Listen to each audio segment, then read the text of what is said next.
Good evening and welcome to this session of Tuesdays Encountered in New York. This program is presented every Tuesday at 7 p.m. in New York time. My name is Mark Beecher and I'll be your host today. Our guest tonight is Dr. Holly Duckworth, discussing surprising healing from the higher self. Holly is a practitioner of the quantum healing hypnosis technique taught by Dolores Cannon. And I expect to have a very interesting discussion tonight. So Holly, if you can please open your microphone and join us. Hi, Mark. Hi, everyone. Hi, So great to be here. It's nice to have you. So you want to be discussing finding forgiveness through the higher self? Yeah.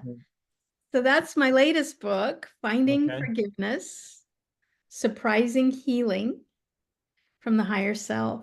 And it's the follow-on to Finding Purpose, Surprising Wisdom from the Higher Self. Okay. Yeah. So do you want to take us through what a session of the hypnosis constitutes? Sure. So, Mark, I'm a practitioner of what's called quantum healing hypnosis technique, and that's a mouthful, QHHT for short. And that's Dolores Cannon's version of hypnosis.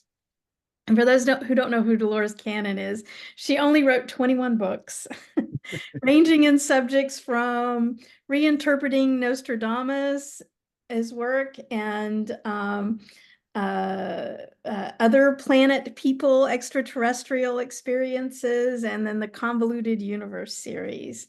And she did all of her research with people in hypnosis. And late in her life, she left this plane in 2014. So she's sailing the universe now. But in her, I guess it would be her late 70s and early 80s, after she had been done doing hypnosis for over 40 years, she found out that through hypnosis, the physical body could be healed of ailments using hypnosis and connecting with her form of hypnosis, connecting with what we call the higher self or the super consciousness or the soul. And so very late in her life, she started teaching other people how to do this. And that's when quantum healing hypnosis technique was born. Okay. I was lucky enough to get to train with her before her passing, so that was way cool. And have been doing this now for 12 years. And a QHHT session is really intense. It's 5 to 7 hours. I only spend one day with one client. I only see one person a day. And I spend that entire day with that client. And the way a QHHT session works is you come into the session with all of the questions you want to ask the higher self. So for a lot of people, these are questions about physical healing, emotional healing, life decisions, relationships, past, present, future, it doesn't matter. Most people come in with a very big list of questions. And then we spend a couple of hours making sure that I not only understand the questions, but that I understand the context around the questions. Because when they get into a deep state of hypnosis, I'm going to be having a conversation with the higher self through them. And it's a really organic conversation. So I need to understand not only the questions, but all of the context around the questions to manage that conversation, to get out of it what the client wants out of it. Then we go into the hypnosis. And Mark, the hypnosis alone is 2 to 3 hours. And because of this ridiculous luxury of time, we get into a really, really, really deep state of trance. And that's where we access the higher self. And then I carry on a conversation with the higher self, getting all of the client's questions answered. All that's audio recorded. Then after we get all the questions answered, I'll bring them out and debrief a little, if at all. But then they'll leave the session with that recording. And the most important part of all of this is that then the client listens to that recording over and over and over and over again for years after the session, and their answers are always there. And I've got a recording of myself being hypnotized from 11 years ago, and I still listen to that recording and I still get good information out of it. So that's what a QHHT session is. That's what Dolores did, and that's what I do.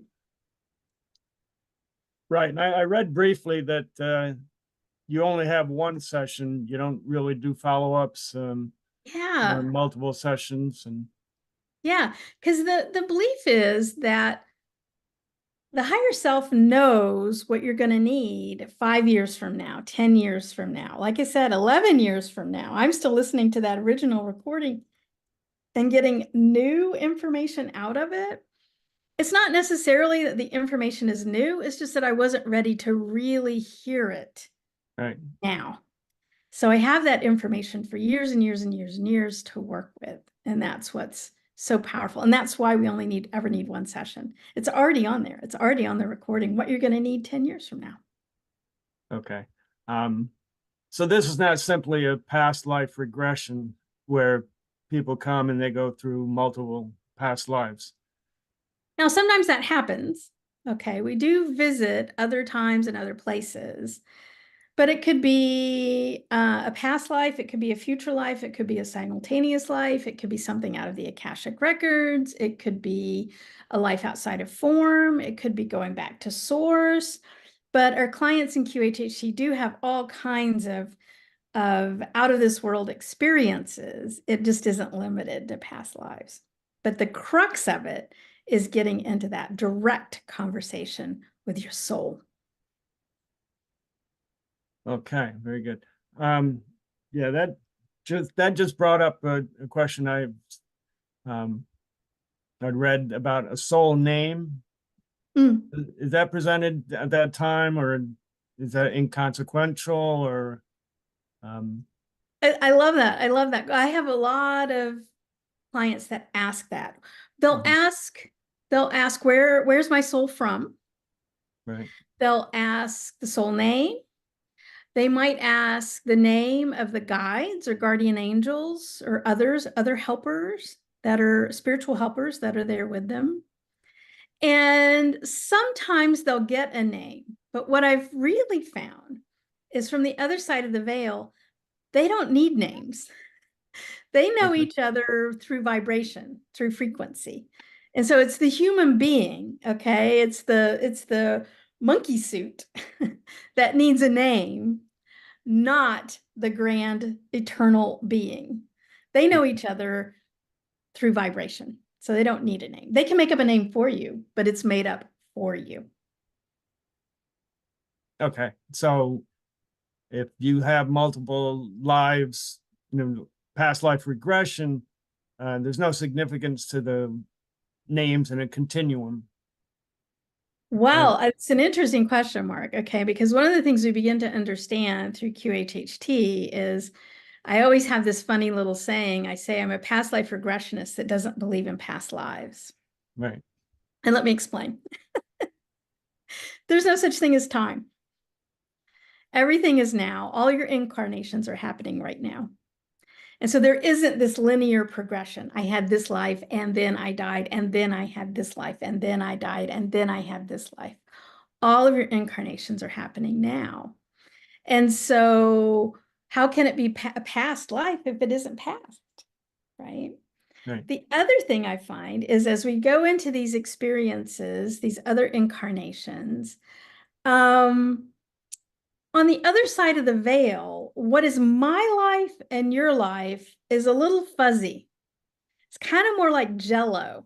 Okay. We're not really separate entities on the other side of the veil. We're really, really, really more connected than we are on this side of the veil. And so to get hung up on my past life versus your past life, for example, I've had many, many clients, more than one client, probably 5 or 6 clients, who in hypnosis went back to being Jesus. Okay, firsthand experience of the life of Jesus. And so our consciousness, our soul has the ability to do this. We aren't inextricably separated in a way that we don't have access to all lives on the other side of the veil. So this concept of, well, I was Cleopatra, and then I was Napoleon, and then I was King Charles, and it's like, that's kind of really not how it works. Okay. They're all happening now. And that's actually one of the ways we heal, because sometimes our physical illness in this incarnation can actually be associated with another incarnation. But because that other incarnation is happening now, we can move across time in hypnosis and heal this incarnation through connection to that other incarnation, because that other incarnation isn't a past.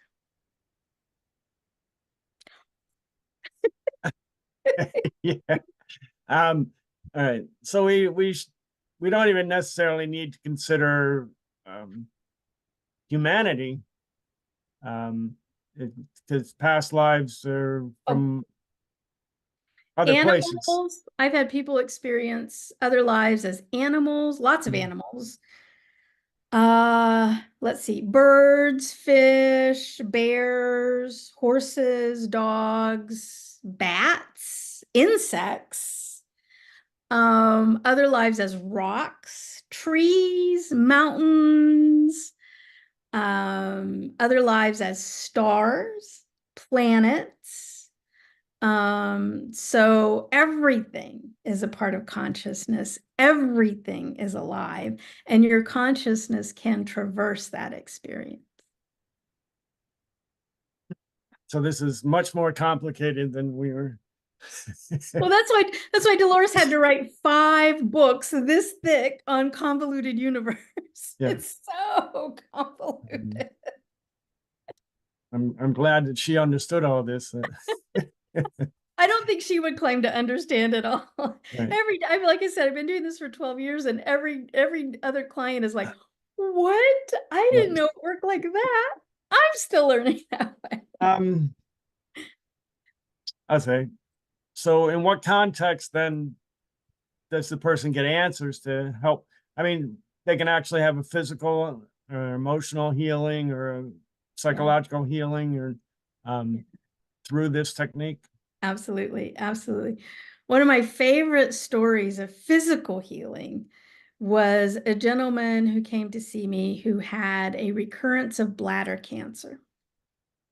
And the first time he had bladder cancer, he had gone through all of the normal chemo stuff, and it had recurred. It had come back several years later.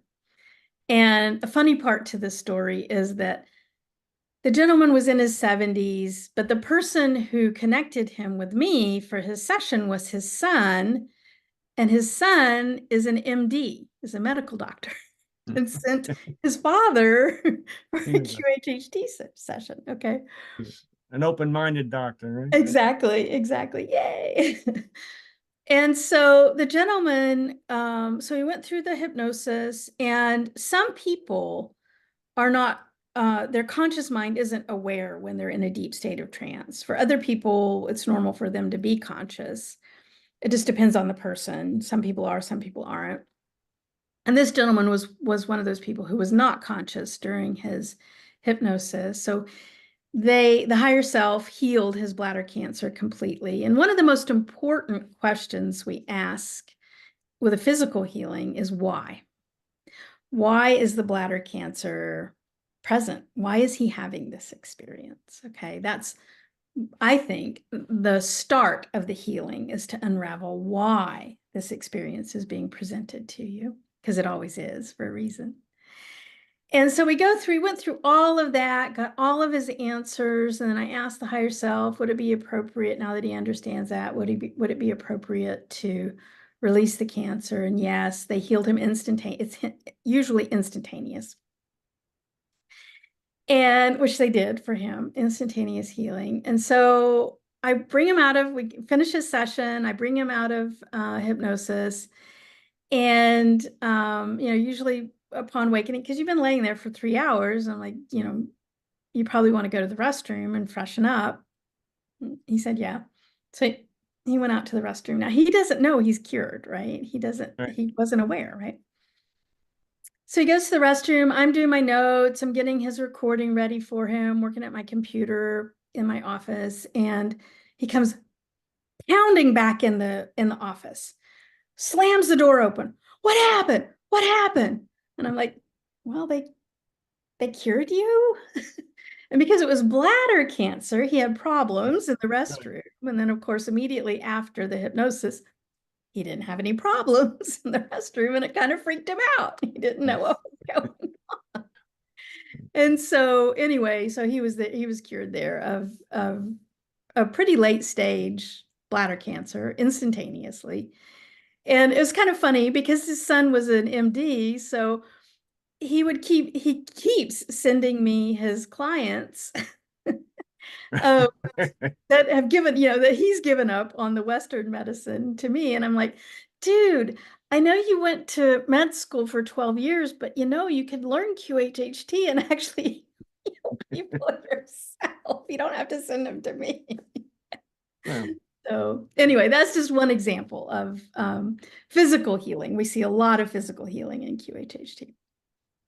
He doesn't have that self-confidence to do it himself. So I don't know. I don't know. It's a good Too many student loans. I don't know. Yeah, it's a good symbiosis. Yeah.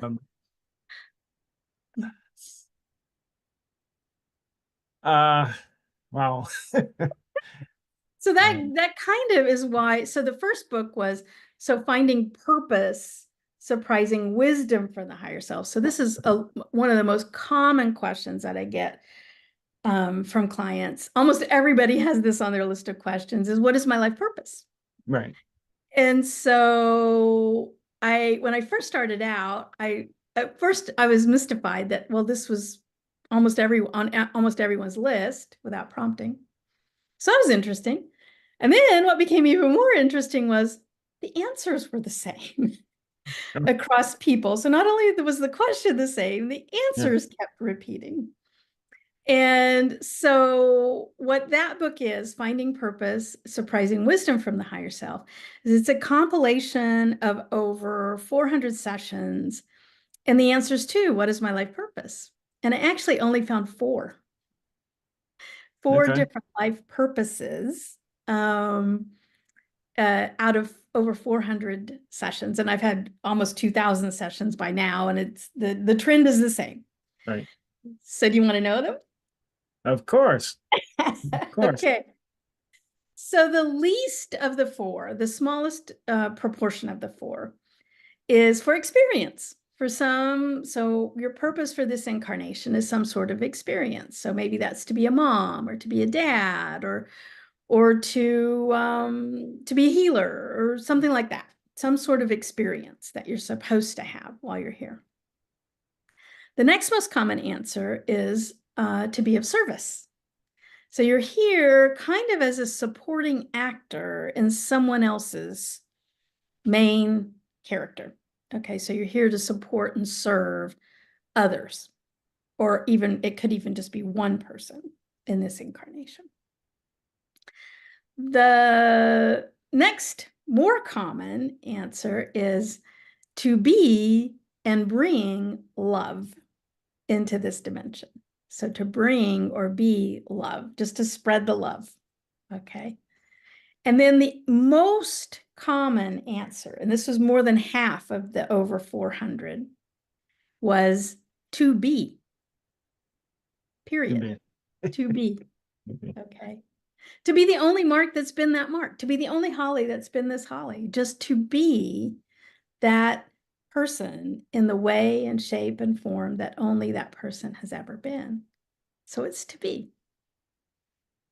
Yeah. So I wrote that book, Finding Purpose, several years ago. And all of these books, I'm being told that I'm supposed to write them. Okay. Oh. You have an assignment. Right. Exactly. Right. So I was told that book was going to be a trilogy. So the second one came about, and this one is finding forgiveness, and it's surprising healing from the higher self, surprising healing from the higher self. Because as we talk about healing, whether it's physical healing, emotional healing, mental healing, whatever the healing is, most of the time, the vast, vast majority of the time, there's something related to the process of forgiveness that needs to happen in order to initiate that healing. So the link between the concept of forgiveness and the concept of healing is they're inextricably linked from the higher self perspective. You can't have healing without forgiveness, and you can't have forgiveness without healing. Those two things are linked. And so, of course, I'm part of being a QHHT practitioner, and it's just like Dolores, we are innately curious. When I get into these conversations with higher self, it's constantly, but what about this? Well, what about that? Well, how does that work? I don't understand that, just poking and prodding and poking and prodding and just trying to understand this. And so I got into conversation across many clients with the higher self of, okay, so forgiveness is important. Well, how does he forgive? How does she forgive? Like, what does she do to do the forgiveness? Is it as easy as saying, I forgive you, and that's it, and we're good? It's not that easy. And so what I ended up being gifted from the higher self was a very specific process of how to forgive. We're not taught how to forgive. And it's there's a lot more involved than just saying, I forgive you. Okay. So that's what the book is. It's a 4-step process that the higher self gifted me of how humans can go about this important process of forgiveness. And the process of forgiveness is critical if we want to heal. If we want to heal physically, emotionally, mentally, you got to go through the forgiveness process. And the 4 steps are: first, see. So let's say I have a lot of clients who are also healing from some sort of trauma, okay? Abuse, neglect, maybe it was early childhood, maybe it was some sort of abusive spousal relationship, maybe it was addiction, self-abuse, but some sort of trauma. A lot of people come into QHHT for emotional healing for some sort of traumatic situation. So let's say that I'm wanting to heal from that traumatic situation. What the higher self says is the first thing you're going to want to do is you're going to want to see that experience from all angles, from all sides. You're going to really do the introspective work to understand the other person's perspective, your perspective, and even the higher self perspective, the eternal perspective. So you're going to take all of the sides in this traumatic situation, and you're going to go back and you're going to look at them. Do that introspection. So C is the first step. Second step is accept. You're going to accept that what happened happened.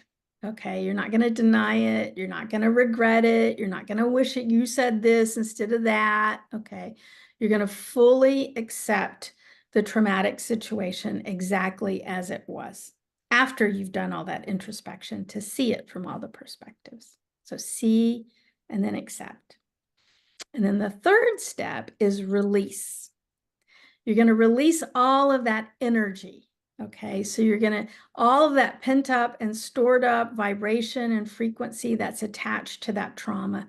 Now, after we've done the see and the accept, now we're going to release that energetically.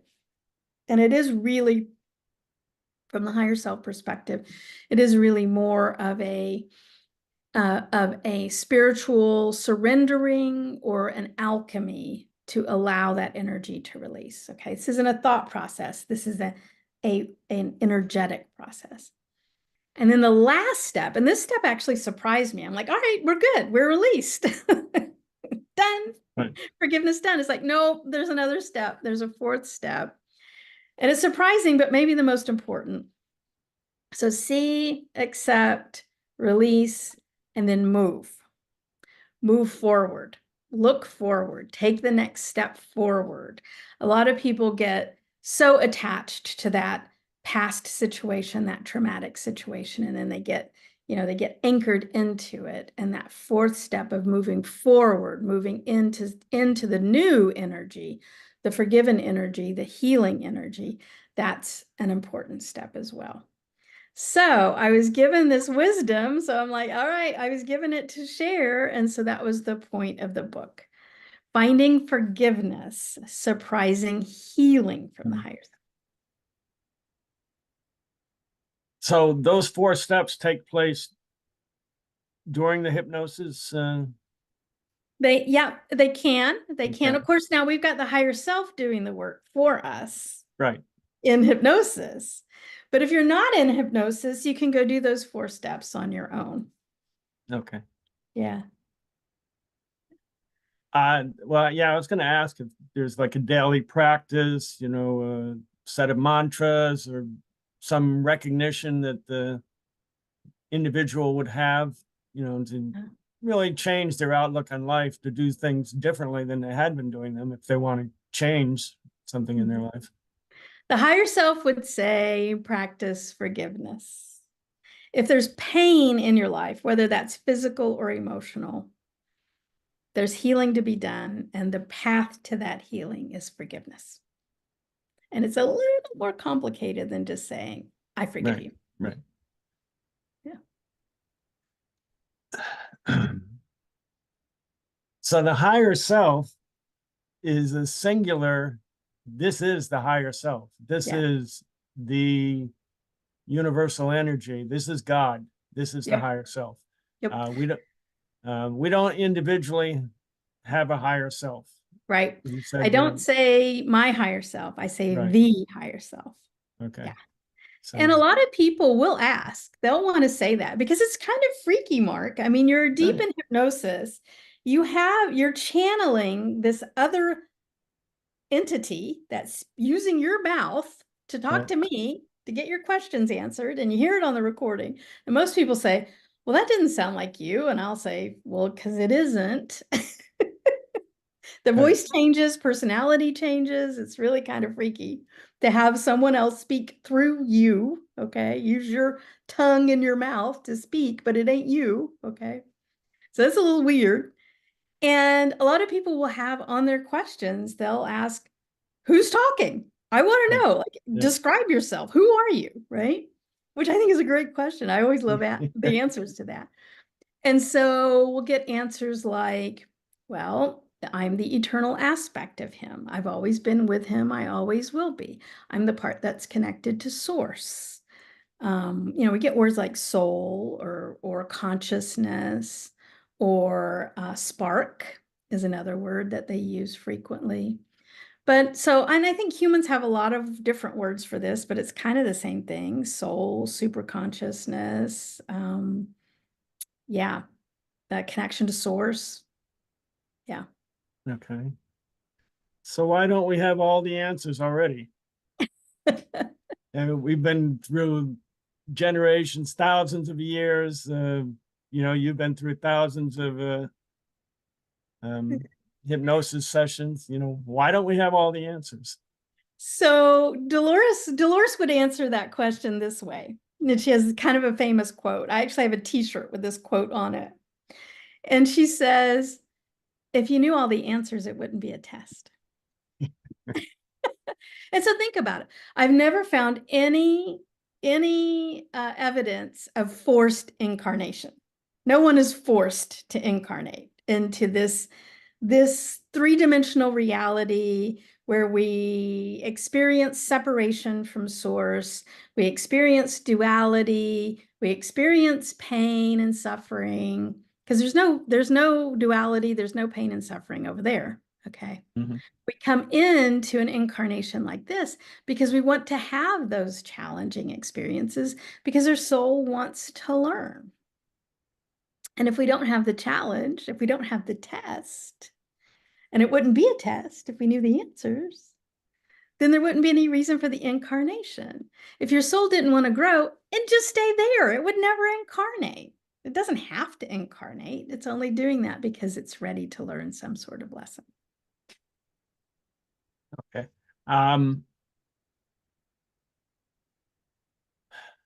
Is there an ultimate end to this? I mean, is there nirvana or actually reaching most of the answers and then we don't want to reincarnate? So what I found is that there is growth, okay? And so every incarnation adds a little incremental aspect of that growth, right? And you certainly can have, I have clients that meet guides and archangels and guardian angels and all kinds of spiritual beings in their hypnosis. There are lots and lots and lots of beings that choose not to incarnate. Perhaps they've got all the answers and they're not interested in growth at this moment. Perhaps they've achieved some sort of nirvana for that aspect of soul. But actually, what Dolores has found and what I found is that there are more souls wanting an incarnation than there are bodies available for the incarnation. So those of us sitting here listening to this, walking around in our monkey suits, we got the golden ticket.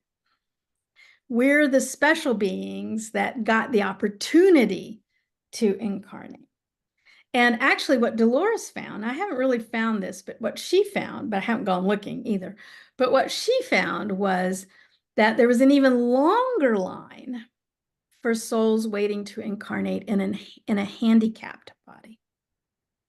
Oh. That was kind of the ultimate challenge, to have some sort of very significant physical or cognitive disability, that there was an even longer line of souls ready for that level of a test.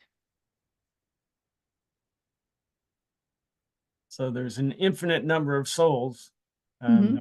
I mean, just in terms of humanity, we've gone from maybe a few million individuals now to probably 9 billion around the world. Now, layer onto that every ant, every growing. honeybee, every rock, Yes. every cloud, every star. So this is the expanding universe. Right? Yeah. And so our lives, even though we have challenges, what they actually are opportunities. If we just twist our thinking to realize that our challenges, I'm not saying that it's all fun, right? But our challenges are actually opportunities for our soul to grow, and our soul was yearning for that opportunity.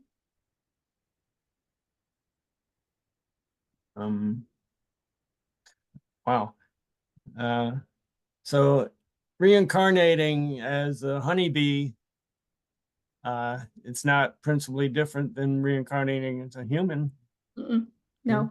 I've personally experienced, I'm what's called a level 3 practitioner. Let me explain that a little bit. So we have, in QHHT, we have level 1s, which are just interns, learners, level 2s, which are fully trained individuals, and then level 3s, which is the top level.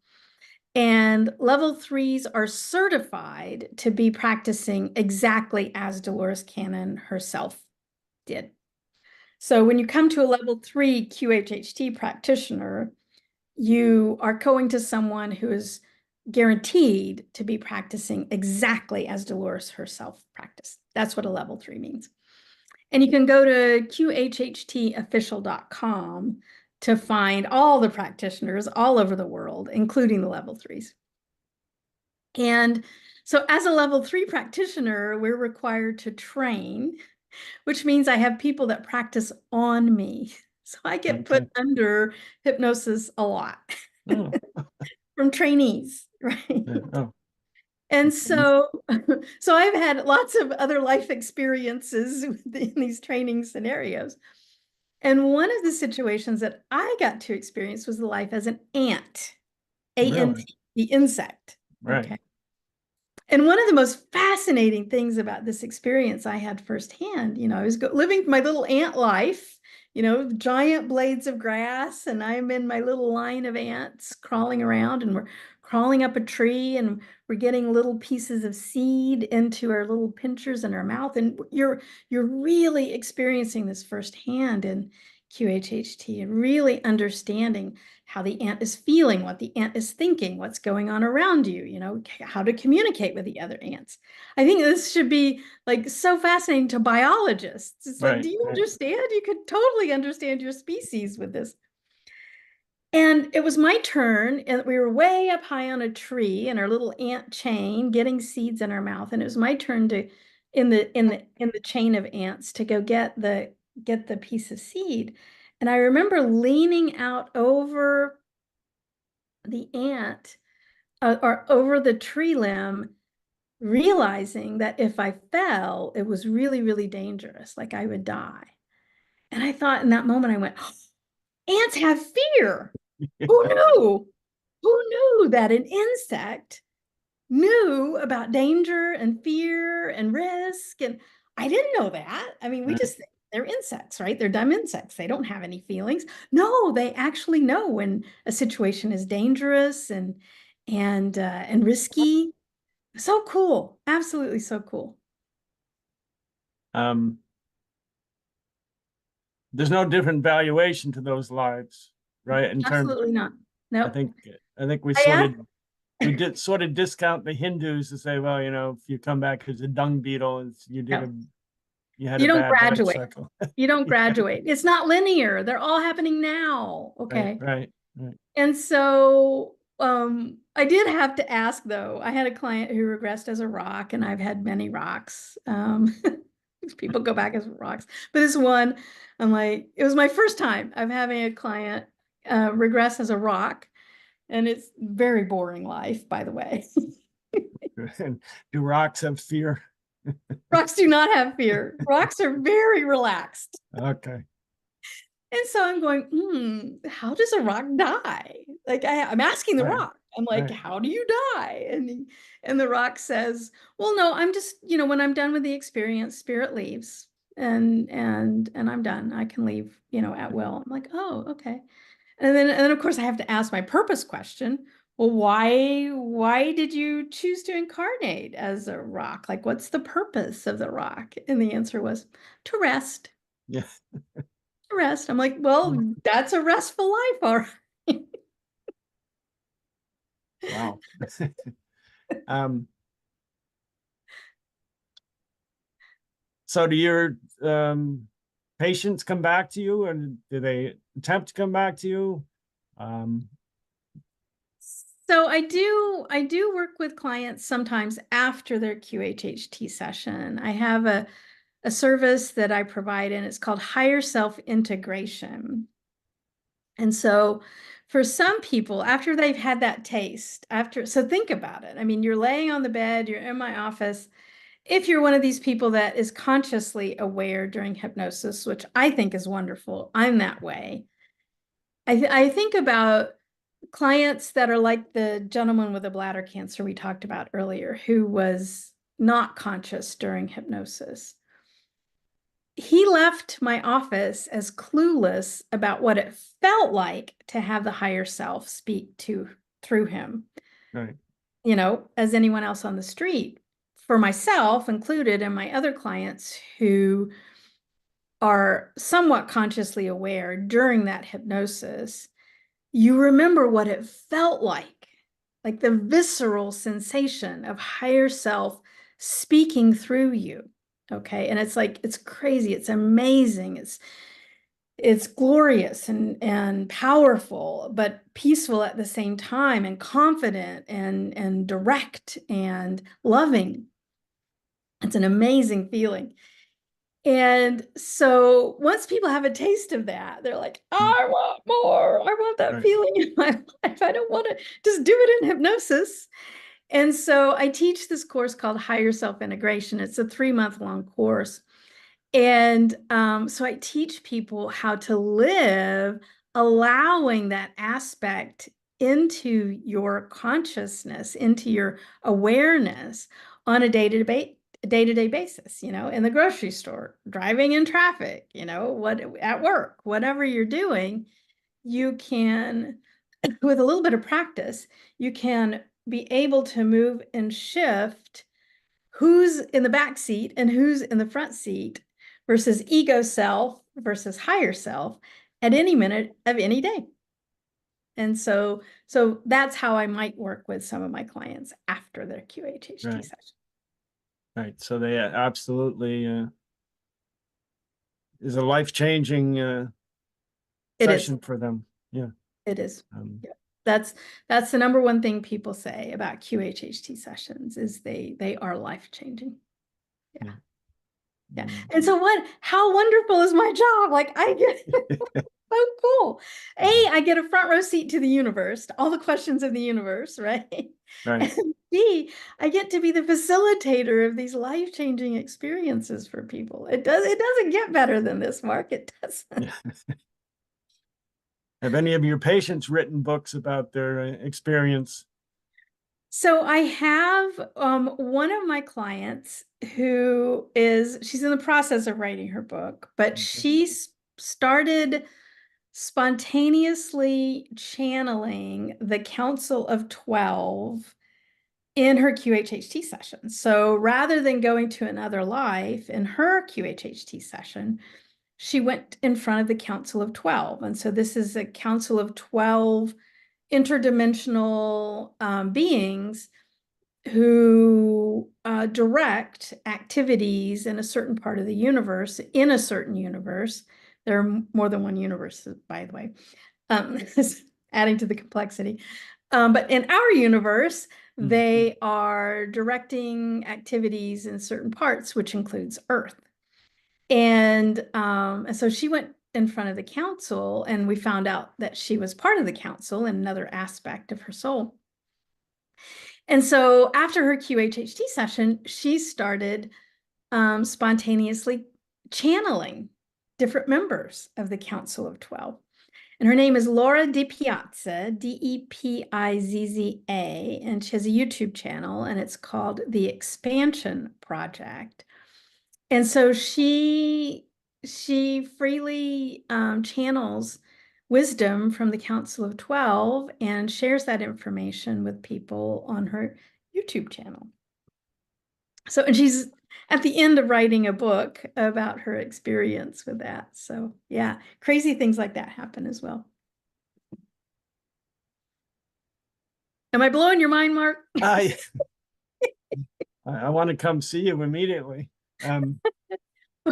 Well, okay, let me add a caveat. Most of the level 3 QHHTs are booked months, if not years in advance. Yeah.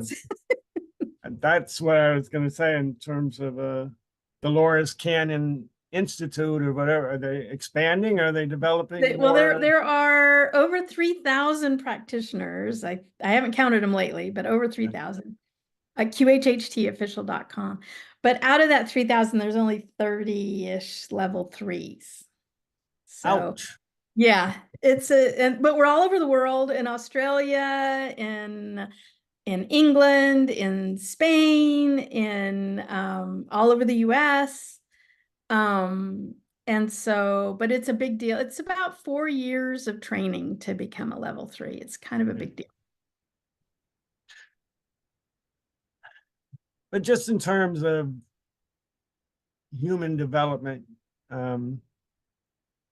why aren't we further along the line of this development? Why aren't I'll disregard the rocks, and we'll just talk about the humans and the insects. Okay.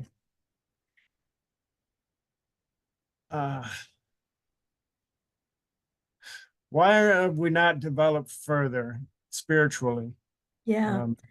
So that's a great question. So Dolores wrote a book. I'll encourage everybody interested in the answer to that question. The book's only a little over 400 pages long.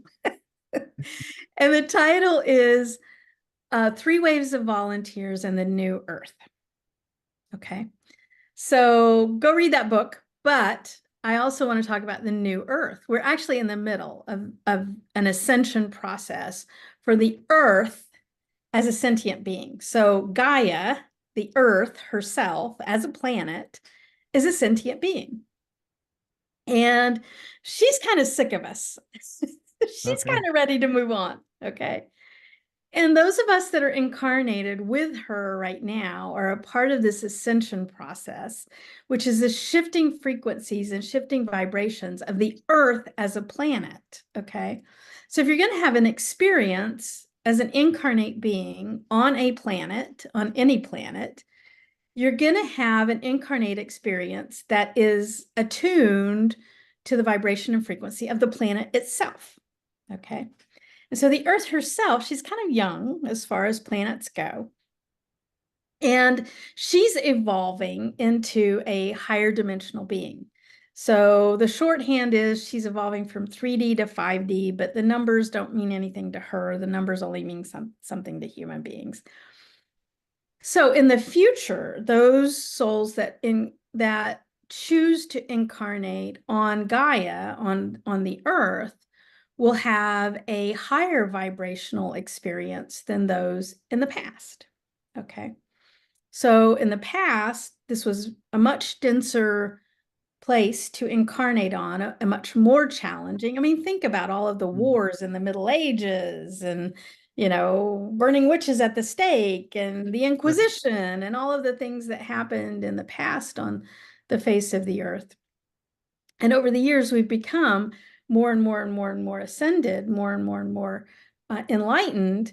And she's in the process of shifting dramatically to a much higher vibration and a much, much higher dimensional experience for the people that choose to incarnate on her. Now, I think there's an important thing though to add here, because everybody kind of goes, yay, we're getting rid of the slaveholders and the Illuminati and the bad people that are keeping people down and whatever on this planet. Okay. There will always be other places to go where your soul will want to go in the universe, to have very, very low dimensional, very challenging, painful, suffering type experiences. So there are other planets out there where your soul will choose to incarnate to still have those 2D and 3D, those really dense, low vibrational, painful experiences like they used to have on Earth. But the Earth is choosing a different frequency for herself. And we're all here to help her. Very good. Now, when you said there are multiple, universes, thousands, hundreds of thousands, millions, whatever. Now, how do the multiple dimensions equate to universes, or is it part one and the same? Are they different? Are they separate? Yeah, that's a great question. Okay, so two concepts, universes and dimensions. So the way the higher self is explained to me, because I've asked, I'm innately curious. What is a dimension? What's up with that? How do you describe that to us monkey suits here? And the way that they describe it is that you can think of a dimension as it really is about vibration and frequency. But the analogy that they've given me is like a radio dial. Okay, like the old-fashioned radio dial where you had the knob and there weren't even any bumps in between, but you could actually move the radio frequency at any number. Okay. Right. 101.2, 101.3, 101.4, and halfway in between 101.3 and 101.4, and you get that staticky, overlappy kind of thing. So dimensions are kind of like that, okay? So they're different vibration and frequency experiences in the same place at the same time, okay? So when we say 4D, 5D, 6D, 12D, whatever, that's not a different place. That's right here, but at a different frequency. Okay, so there are other experiences going on in different dimensions right on top of you and me talking here right now, but we don't hear them because our radios aren't tuned to those other dimensions, right? So that's an easy way to think about dimensions. It's kind of like the old-fashioned radio dial. Universes are a completely different thing, okay? Universes are aspects of God or source where the rules are completely different. Okay, the rules themselves are different. So, for example, in our universe right here, right now, and even this is like out there, there are beings that exist in form, you and me. Okay, we have mass. And then there are beings that exist outside of form, angels, spirit guides, all these kind of people that don't have bodies, but yet they exist. Okay. So in our universe, you have the option of form, no form, form, no form. Okay, that's one rule. You can choose form or you cannot choose form. In another universe, that rule may not even apply. For example, that rule, that in that other universe, there may not be any form at all. It may be only energy. Okay, there may not be a form-based thing going on. And so all of the rules will be different in the different universes. Our monkey mind can't really conceive of the possibilities of these other universes, but they're out there. Right. All we can concentrate is on the four essential goals, right? And learn and apply things and learn things and Yeah. And yeah, I mean, it comes back to, again, like we were talking about challenges, see them as opportunities. Your soul stood in line to get this monkey suit, to have these challenges, to have this incredibly rare gift of a human incarnation. And it really is humans are really, really special in the universe because we have the ability of self-awareness, right? We have the ability to know what we know and know what we don't know, as opposed to rocks or ants or honeybees or whatever, okay, or stars, right? Humans are an amazing, amazing type of incarnation. And as Dolores would say, it ain't kindergarten, it's college. yeah. And so everyone who is wearing a human suit, you're automatically, by virtue of wearing a human suit, you're an old soul. This ain't your first rodeo. Okay. Because this is a rare, rare gift to be given a human suit. And so that's an important aspect, I think. The other important aspect of this concept of different kinds of incarnations is that what I've found, a lot of people ask, well, who is my spirit guide? Or how many spirit guides do I have? Right? Who's out there helping me? Right. And most people have what I describe as a veritable stadium full of helpers and cheerers on, like all of us. It's not 4 spirit guides or 10 spirit guides or 2 spirit guides. It's 50,000, aspects, sparks, parts of source that are like watching, like knowing your every thought, your every move, your every decision, your every challenge. And they're up there, they're going, yay, she did this, or oof, oof, you did that. Oof. At every turn, they're with you and they're so excited. They're so with you to have this experience with you. They are living vicariously through your gift of the human incarnation. Well, in that regard, are they just spectating or are they ready to help and assist and help us change?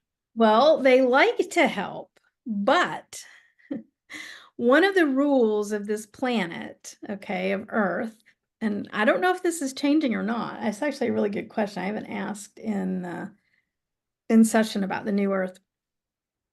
But heretofore, one of the rules of being incarnate on Earth is it's a place, because it's this experience of separation and forgetting.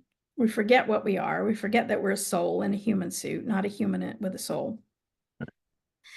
And it's one of these rare places in the universe where we think we forget about our connection to source. We lose that. So we feel separated from source. So those are two rules of this kind of incarnation. But another rule of this kind of incarnation, as a human incarnation, is that they can't interfere. It's a rule of non-interference. Okay. And it goes along with the challenges. It's about being in college, not kindergarten. Okay. So these rules are set up to make it more challenging because you're in an advanced situation of soul growth. So they can't interfere. They can't see you make a mistake and then do something to prevent you from making that mistake. But if you ask, they can help. Okay, that's not interference. And I have a great example of this, of how important it is of how you ask for spirit help. So I had this client years ago who she was a home healthcare aide, as that was her day job. And home healthcare aides aren't compensated very well, unfortunately. And she always struggled financially, and she was frustrated with it. And she said to me, she said, Holly, every month, I pray for the rent to be paid. I don't know how the rent's going to be paid, but some miracle happens and the rent's paid, but I'm sick of it. I'm sick of having to like pray and pray and pray for the rent to be paid. And I'm like, okay, so I'll have a conversation about your financial abundance with the higher self. So she's deep into trance. I'm having the conversation with the higher self, and the higher self says, well, we don't understand. She keeps asking for the rent to be paid, and we keep paying the rent. We're giving her exactly what she's asking for. And I said, well, maybe that's not exactly what she wants. Maybe what she really wants is to just have a safe, healthy, happy shelter, a home that she never has to worry about. And they're like, yeah, we can provide that, but she's got to ask for that. And I'm like, well, I'm asking for it on her behalf right now. And they're like, well, absolutely, we can provide that for her. We will provide that for her. So I almost never hear from my clients after their session because they're off and running. But about 9 months later, she emails me and she goes, Holly, you're not going to believe what happened. Because she was a home healthcare aide, mostly for older people. She had this older gentleman that was one of her clients that she was helping, and he passed away like about 9 months after her QHHT session. And he had willed her his home free and clear. And so she was moving into his home and making it her own. And my guess is that on that day, you know, they went into cahoots with this gentleman, and, you know, upon his passing, this was going to happen. It took a little while. It took 9 months for this gift to transpire, but they gave her exactly what she wanted. So as I'm teaching people about manifestation and how to work with the higher self to manifest what you want in your life, you've got to do your homework to know what you really want, because they don't know what you want. They're not in 3D. They don't have the slightest clue what it's like here. You're the one that's here. And so if you're going to ask for help, they cannot interfere. You have to ask for it, but they can only give you what you ask for. So you have to do your homework to know what you really want in order to get what you want. You need to be very specific. Exactly. And that's, as I said, when you release a client, you give them any other instructions as to what they might change? Listen to your recording. Listen to your recording over and over. And then I'll get emails. I get emails from clients. Hey, I need another session. So I've been doing this again for 12 years. I haven't counted how many sessions, but around 2000. I've had 4 clients come back for a second session. In 2000 sessions. 4. That's it. And in all of those cases, the client said, Holly, it's like, I'm living in a whole new universe. I have all new questions. It's like, okay, we'll come back. Most of the time, though, I'll get an email from a client. I have a new question, or, yes, my fibromyalgia disappeared, but now it's back, whatever. And my instant reply is, well, when's the last time you listened to your recording? Go listen to your recording. And then they'll come back and they'll go, oh yeah, I don't need another session. It's on the recording. But it's 3 hours long. Yeah. Yeah. Yeah. Yeah. And what I think is that either the information was there, but it just kind of went in one ear and out the other because you weren't ready to hear it yet. Maybe you understood it at a certain level, but 5 years down the road, you're going to hear that same thing and it's going to be like, oh no, I thought I got it. Now I get it. I really get it. And then 5 years later, you're going to go, oh no, wait, that wasn't it. It was this. You keep going deeper and deeper, peeling that onion deeper and deeper in terms of your comprehension, in terms of your understanding of what's already on there. So no, I go, when's the last time you listened to a recording? Go listen to your recording. You don't need me again. It's all right there on your recording. So what kind of a backlog do you have? Right now I'm booking September. Oh, that's this year, right? Yeah, at least. Yeah. Dolores, on her passing, she had an 8-year waiting list, and she only took people with terminal diagnoses. So yeah, I know I've met quite a few energy workers that really only take terminal patients. Yeah.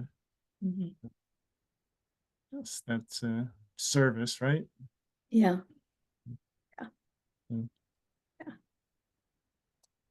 Right. Have I asked all the questions, or are there other questions out here, people? Yeah. Adriana? Of course. I'm so sorry. Hi, Holly. Thank you for being with us today.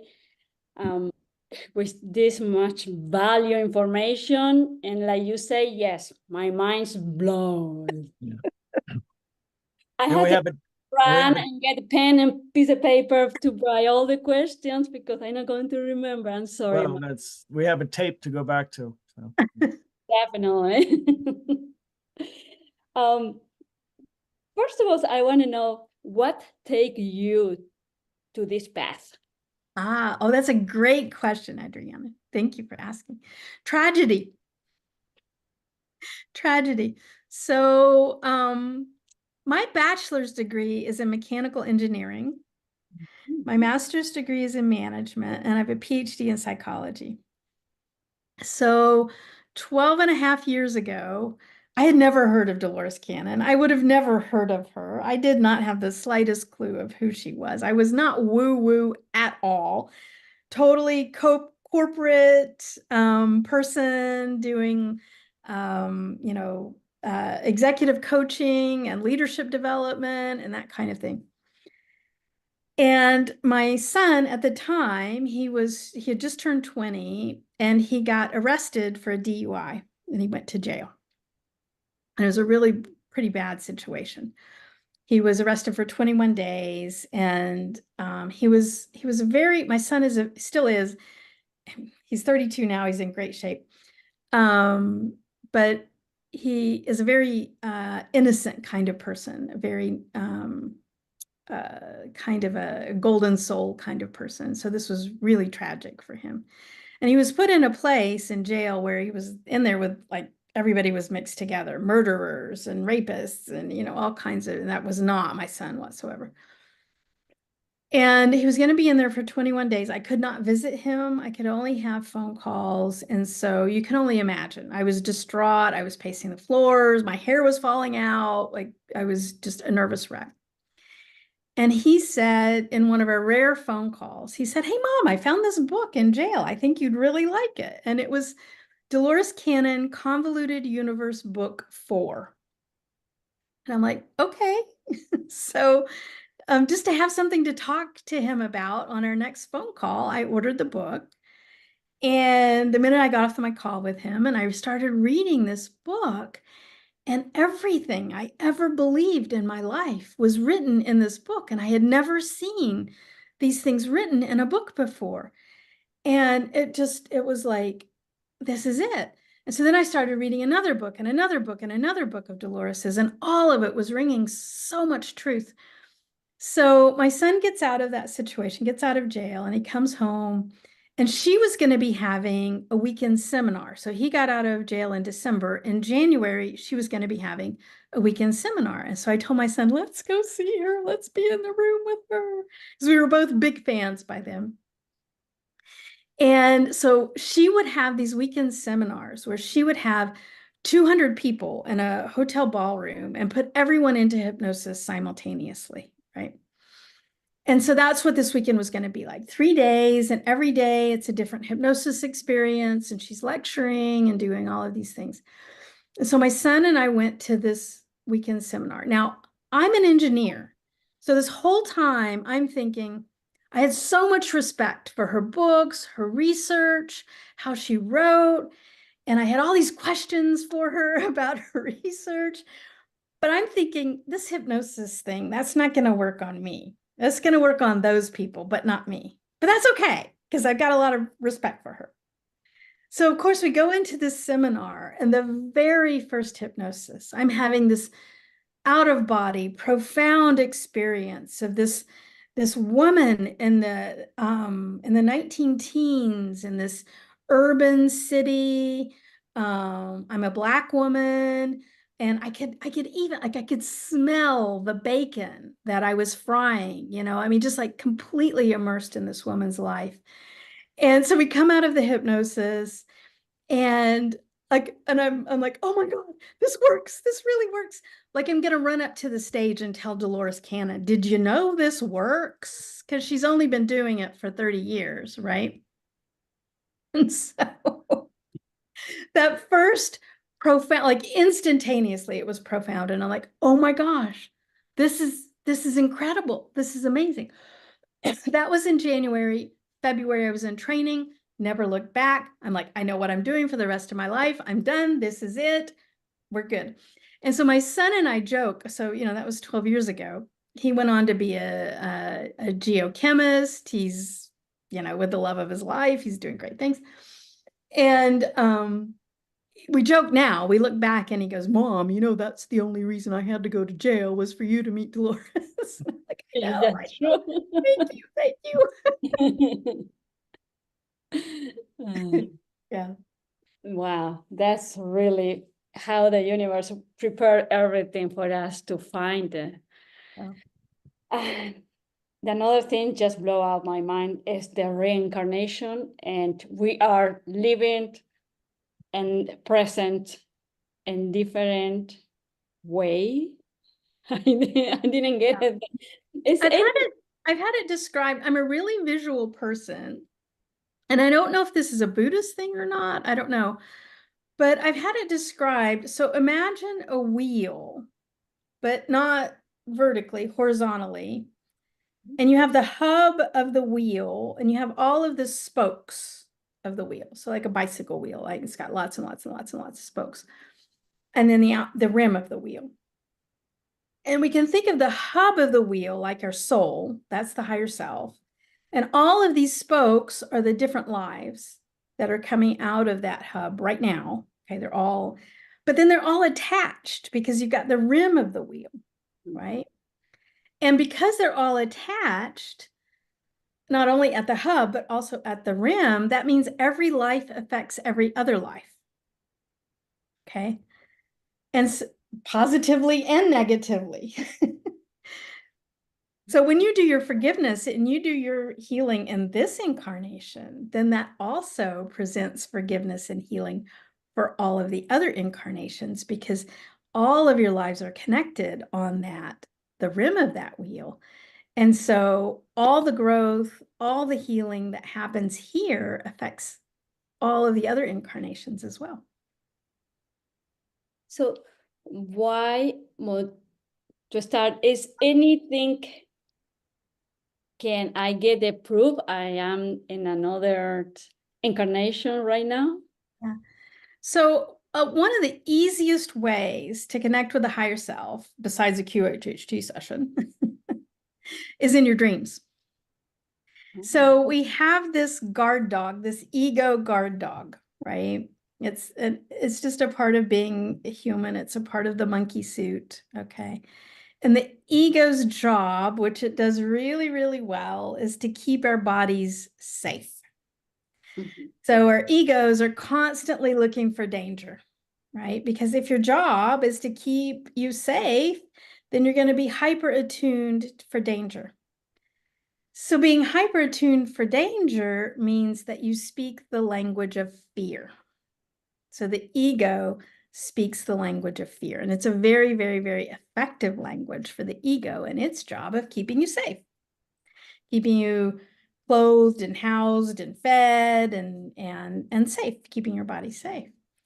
But when we're asleep, that little guard dog is asleep, and we got to get around the guard dog, okay, in order to get to the higher self.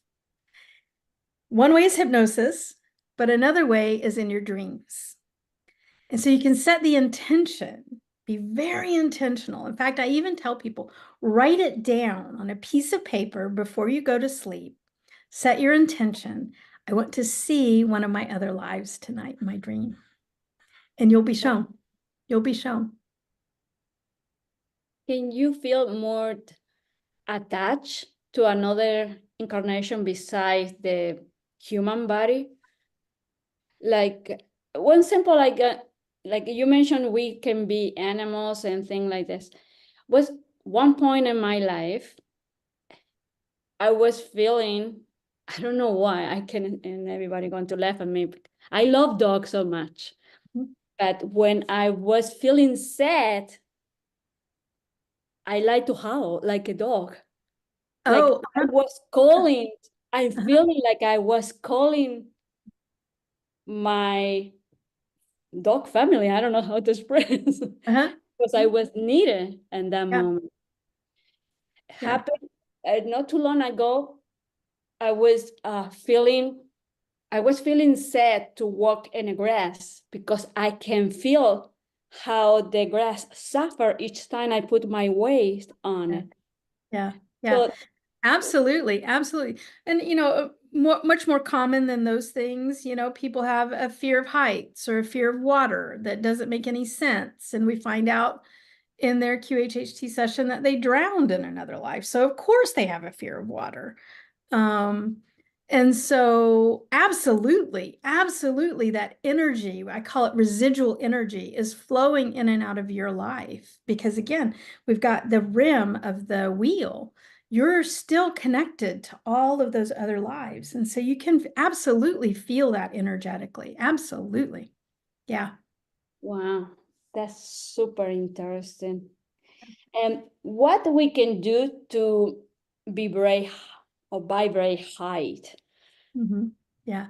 So I like to think of, that brings up the third book. There's a trilogy of books. So the next one that's being written that I'm working on, how we raise our vibration. What I've found, the most powerful tool for that is gratitude. And the third book is titled, not very many people know this, Mark, so this is special for your guys, the third book is Finding Gratitude, Surprising Growth from the Higher Self. And so there's this connection between gratitude and growth, okay? And what I've come to understand is if we're in a state of gratitude, there's no fear. Fear and gratitude can't exist in the same place at the same time. And it's the density that allows this experience of fear. Okay. Now we shouldn't be afraid of the experience of fear. Again, I was talking earlier with Mark, our soul wanted to experience fear, or you wouldn't be on planet Earth right now in a human body, right?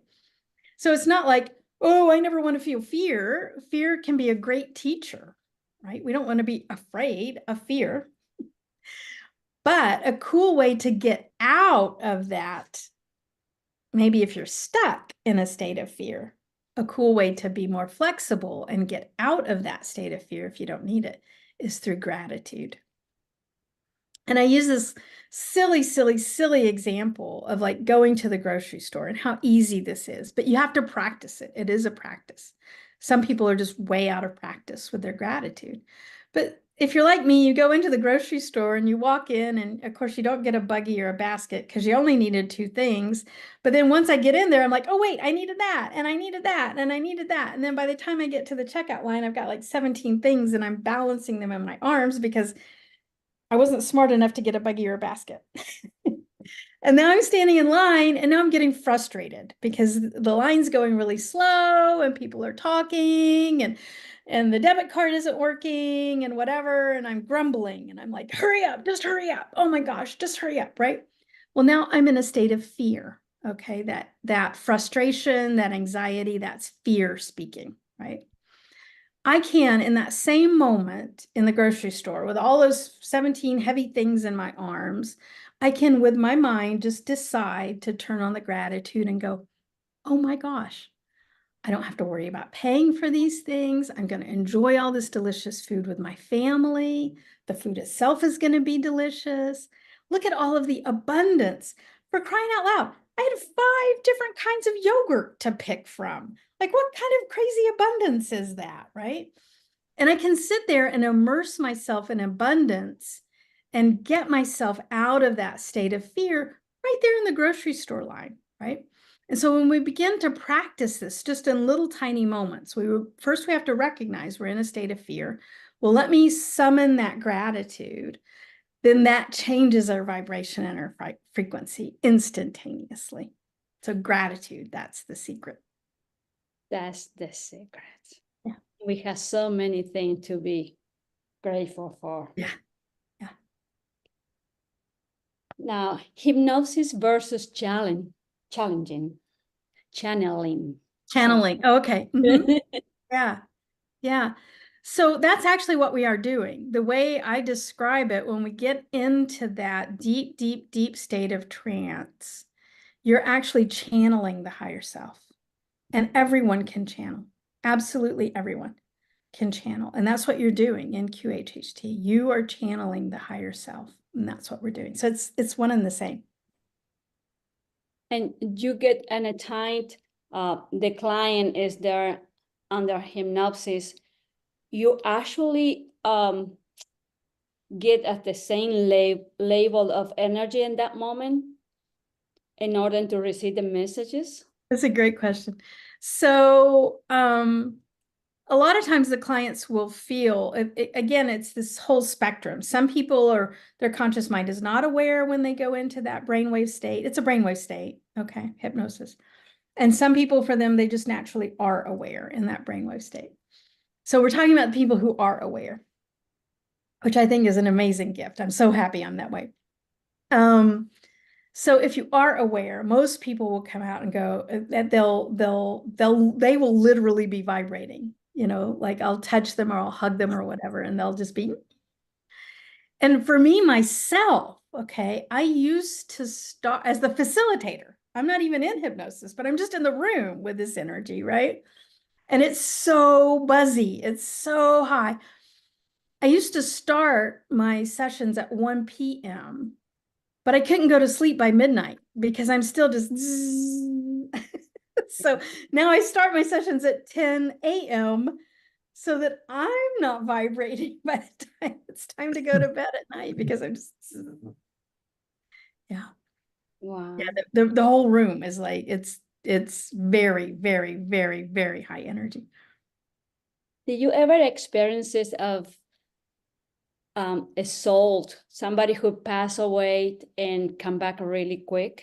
Oh, I know the time it doesn't exist, but I heard some people say no, they go to rest, they go to different place, and they have to wait in line to when it's then turn. Versus another people say no, they can come back quick, but I'm not sure how that I have a great story about that. So most incarnations, there is a lot of time. I don't know how.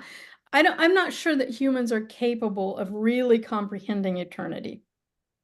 I haven't wrapped my head around it anyway. No.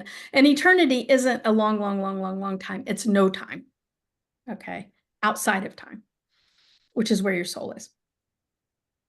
So most in between lives, most souls will stay in that unincarnated space. Okay, they'll want to stay that. They'll want to do some reflection, some understanding. You incarnated with a whole soul family. So you're gonna want to reconnect with that family. Hey, how did you like it when I did that? Oh, what about this when we experienced that together? Wasn't that cool?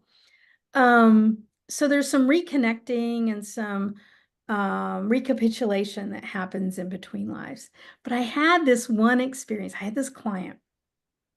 He came in and one of his questions. So this had happened years prior. Him and his wife were very young people, early 20s, and his wife was pregnant at the time. And they were taking care of a very elderly friend who was living in their house with them. And this gentleman was really near the end of life. And they knew that, but they were going to take care of him in their home. And him and his wife are laying in bed one day, and all of a sudden, both of them are awake, but in bed. They see this piece of light come in from the wall and into his wife's stomach. And they knew she was already pregnant at that time. And so they're like, well, that was weird. What was that? Was that like some strange headlight of some car on the street that we've never seen before? They didn't know. And so he gets up and, makes some coffee. He's puttering around in the kitchen, and he asks his wife, why don't you go check on, the friend, the older gentleman?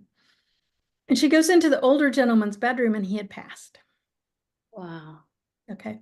And so one of his questions in his session was, what was that light? Right? And did it have any connection to the friend passing at that exact moment?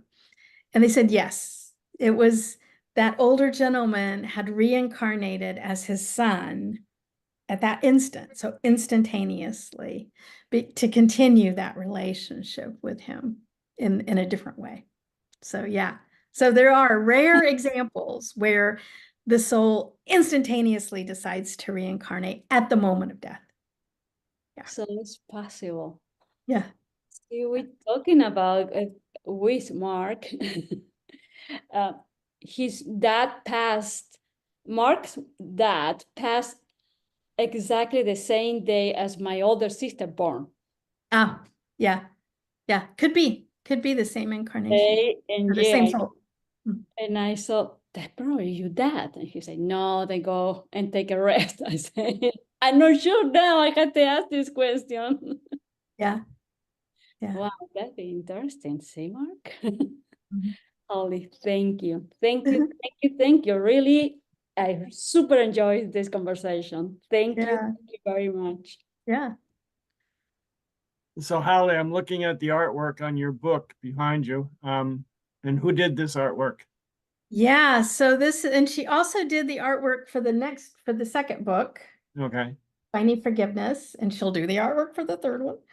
Her name is Meredith Rose, and she goes by, on Instagram, you can see all of her art, and she goes by Blue Starseed. And so she's at Blue Starseed on Instagram, and all of her work is absolutely amazing. I have another piece of art from her that was her QHHT session. And she's this woman, and she has this crystalline body, and she's working with this ET woman out in the universe, and they're creating galaxies together in this other incarnation. And she painted it, and it's so amazing. So amazing. So Blue Starseed on Instagram. Okay. What other question? Now I was wondering if you'd done it yourself or somebody had done it from your quantum session. Yeah, and all of these are self-portraits of Meredith. Okay. So she's her own model in all of her Well, paintings. I think most artists probably have a higher consciousness than a lot of us, you know, Yeah. they see things differently. And Yeah. she's absolutely magnificent in her painting. She really is. So Holly, tell us where you are, where you normally practice. I'm in Durango, Colorado, which is the Okay. absolute middle of nowhere. It is not close to Denver. It's an 8-hour drive to Denver. It's on the map. We've heard of it. It is on the map. It's a tiny town of 18,000 people, but it's beautiful. We're in the middle of the San Juan Mountains. It's an old 1880s historically preserved town. It's a really beautiful place to vacation. A lot of people vacation there. We're closest to Santa Fe, Sedona, and Moab, kind of in that Four Corners region. Oh, okay. I mean, you mentioned those areas, and those are some of them are recognized vortex areas. So yeah, we've got some amazing energy in our mountains too. I look at a 14,000-foot peak from my back deck. So it's serious Rocky Mountains. It's absolutely beautiful. And so you can see all of my stuff on my website. It's awarecaredurango.com. awarecaredurango.com. On Facebook and on Instagram, it's Aware Care. And then on YouTube, I'm Holly Duckworth, PhD.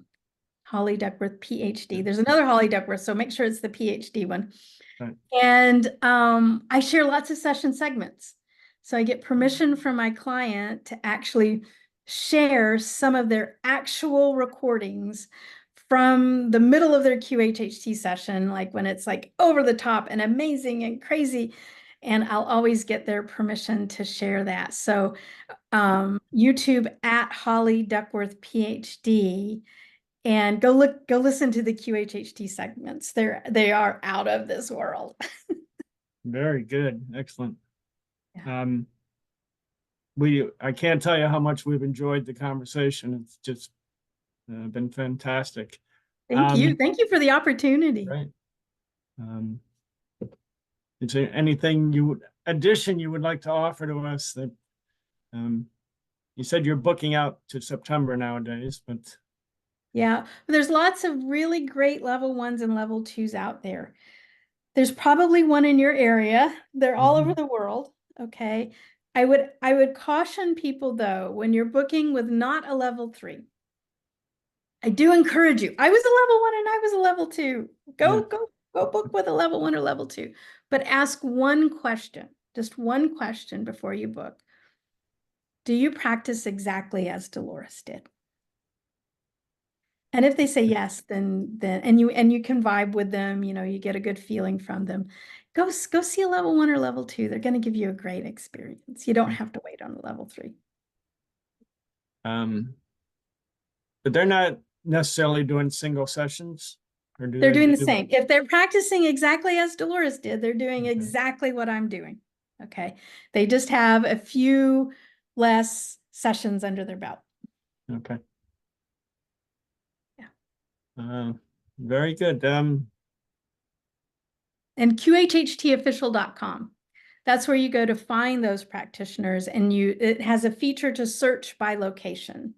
So you can search your state, you can search your city, and find someone really close to you.